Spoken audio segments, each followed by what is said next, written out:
hipotesis dapat menerangkan fakta. Ini yang perlu dikaji. Jika memang dirimulah telah rusukku, kau akan kembali pada tubuh ini.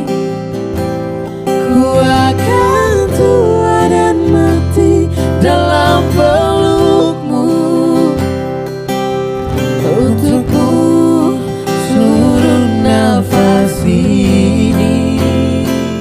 Sasu sayangku tetap dengan sasu cintaku tetap dengan jaga dengar sapu hati ini. Assalamualaikum warahmatullahi wabarakatuh.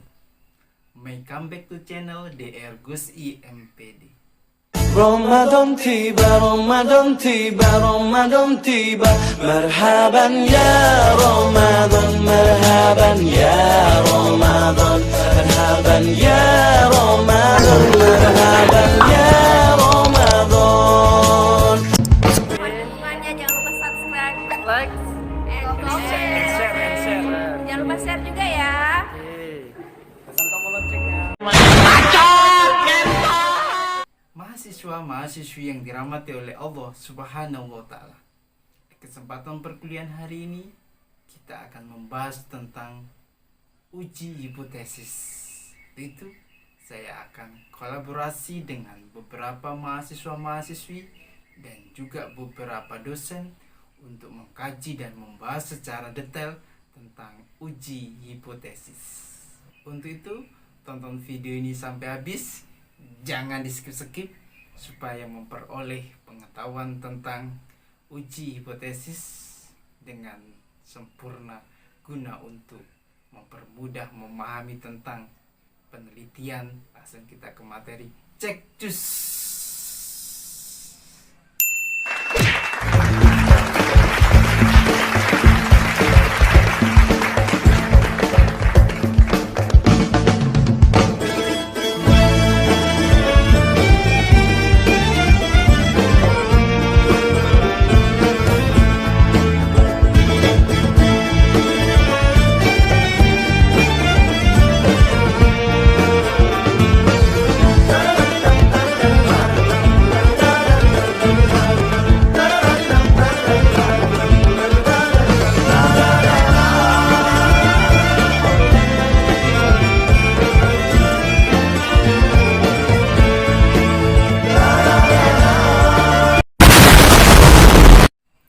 Mahasiswa-mahasiswi yang dirahmati oleh Allah Subhanahu wa Ta'ala, ketika kita bicara tentang uji hipotesis, maka kita harus mengetahui apa itu hipotesis dan bagaimana cara kerja hipotesis itu sendiri, sehingga kita akan mudah memahami.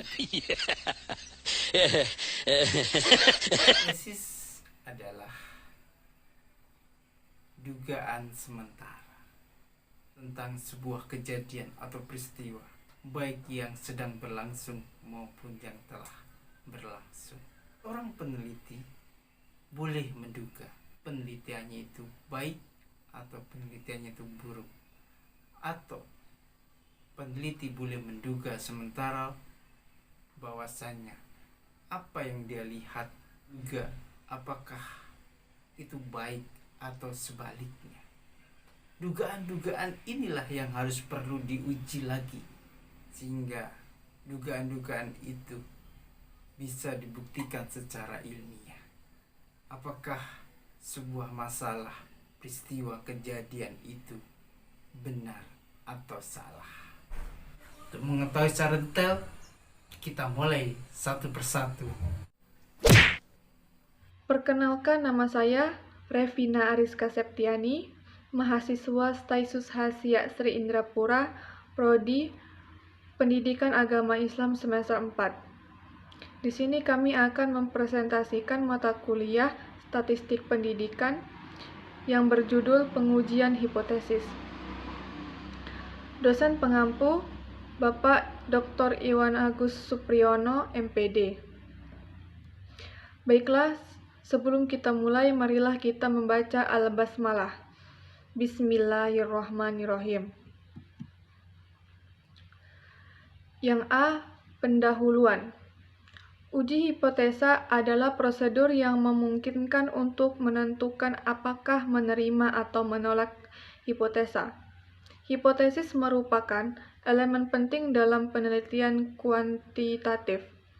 Terdapat 3 alasan utama yang mendukung pandangan ini, di antaranya: pertama, hipotesis dapat dikatakan sebagai piranti kerja teori. Yang kedua, hipotesis dapat diuji dan ditunjukkan kemungkinan besar atau tidak benar.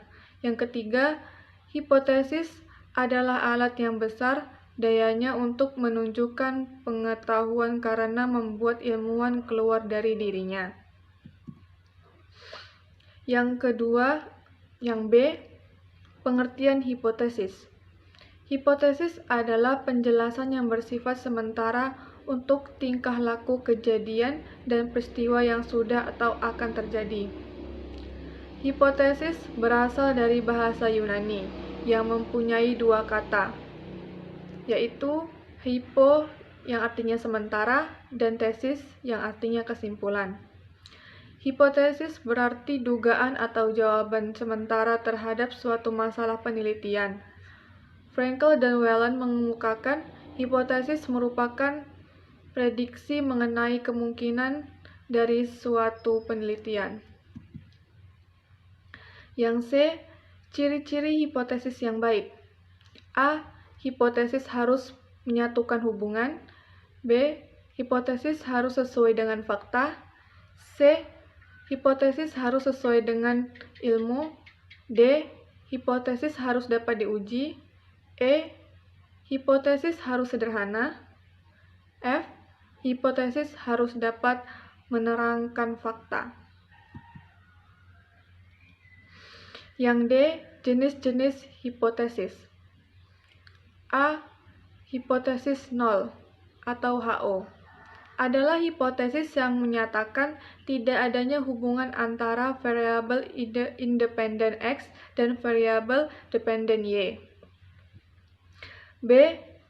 Hipotesis kerja adalah hipotesis yang menyatakan adanya hubungan antara variabel independen X dan variabel dependen Y yang teliti. Jenis-jenis hipotesis. Hipotesis dilihat dari kategori rumusnya dibagi menjadi 2, yaitu 1. Hipotesis nihil yang biasa disingkat dengan HO, yaitu hipotesis yang menyatakan tidak adanya hubungan atau pengaruh antara variabel dengan variabel lain. Yang kedua, hipotesis alternatif biasanya disebut dengan hipotesis kerja atau disingkat HO. Adalah hipotesis yang menyatakan adanya hubungan atau pengaruh antara variabel dengan variabel lain. B. Hipotesis dilihat dari sifat variabel yang akan diuji. Dibedakan menjadi 2 macam. Yang pertama, hipotesis tentang hubungan, yaitu hipotesis yang menyatakan tentang saling hubungan antara 2 variabel atau lebih. Hubungan antara variabel tersebut dibagi menjadi 3, yaitu A. Hubungan yang sifatnya sejajar dan tidak timbal balik. B. Hubungan yang sifatnya sejajar timbal balik. C.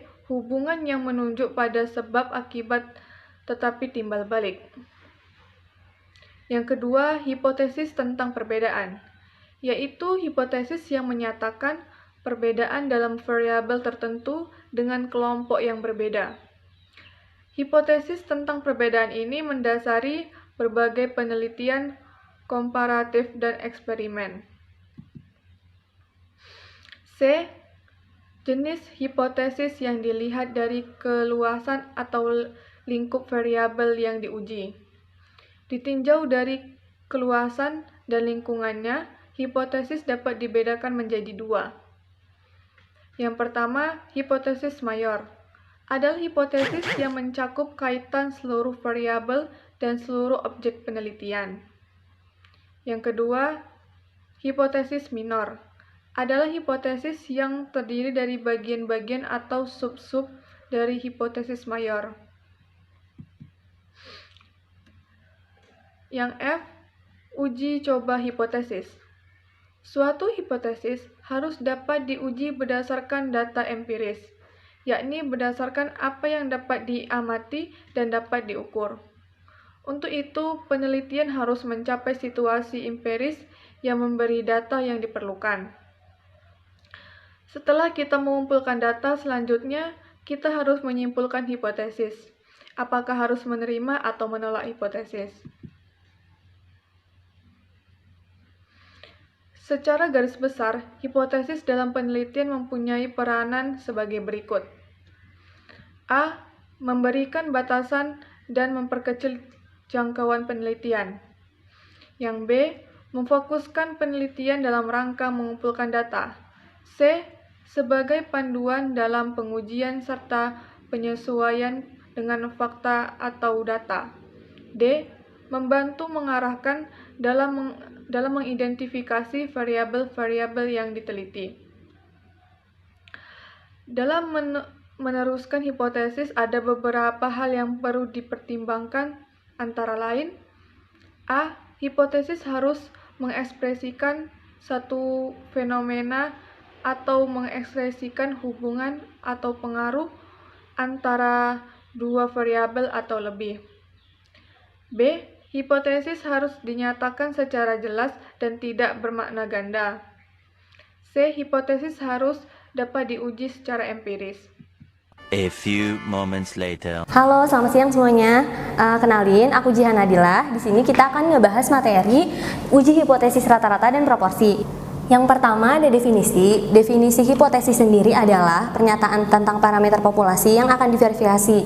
Sedangkan uji hipotesis adalah produser berdasarkan bukti sampel dan teori probabilitas untuk menentukan apakah hipotesis itu merupakan pernyataan yang masuk akal dan digunakan untuk mengambil suatu kesimpulan.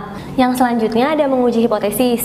Yang pertama ada merumuskan hipotesis. Nah, dalam merumuskan hipotesis ini ada dua macam. Yang pertama ada null hipotesis atau hipotesis nol dilambangkan dengan H0. Nah, ini itu artinya memprediksi bahwa tidak ada perbedaan yang signifikan antara kondisi yang satu dengan kondisi yang lain. Dan selanjutnya itu juga kita bisa menerima atau menolak H0 ketika ada cukup bukti untuk menerima atau menolak H0 tersebut. Dan yang kedua itu ada alternate hipotesis atau hipotesis alternatif dilambangkan dengan H1 atau HA. Di sini itu artinya memprediksi bahwa terdapat perbedaan yang cukup signifikan antara kondisi yang satu dengan kondisi yang lain. Nah, untuk hipotesis alternatif ini kita menerima hipotesis alternatif ketika ada cukup bukti untuk kita menolak hipotesis H0. Yang selanjutnya ada level of signifikan atau tingkat signifikansi. Di sini itu maksudnya risiko atau peluang yang kita ambil ketika kita menolak H0 yang seharusnya H0 itu benar atau diterima. Nah, dalam tingkat signifikansi ini bisa 5% atau 0,05, bisa 10% atau 0,1, bisa 0,01 atau 1%, dan bisa juga tingkat signifikansi lain antara 0 sampai dengan 1. Nah, nungguin ya.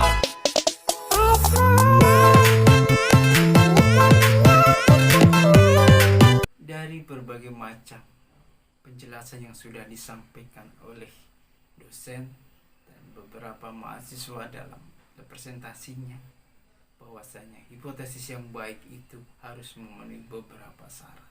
Salah satunya adalah hipotesis harus mempunyai hubungan. Hipotesis harus sesuai dengan fakta. Hipotesis harus sesuai dengan keilmuan. Hipotesis harus dapat diuji. Hipotesis harus bersifat sederhana. Dan yang terakhir adalah hipotesis harus dapat menerangkan fakta. Ini yang perlu dikaji dan dibahas oleh mahasiswa-mahasiswi ketika mengadakan sebuah penelitian. Demikian perkuliahan pada hari ini. Semoga berkah dan manfaat. Apabila ada pertanyaan, silakan diskusi di kolom komen. Kita akan bahas satu persatu secara detail guna untuk menerangkan secara terperinci tentang uji hipotesis itu sendiri. dari awal hingga akhir. Apabila ada yang kurang mohon dimaafkan. Billahi taufiq wal hidayah. Waridu wal inayah. Wassalamualaikum warahmatullahi wabarakatuh.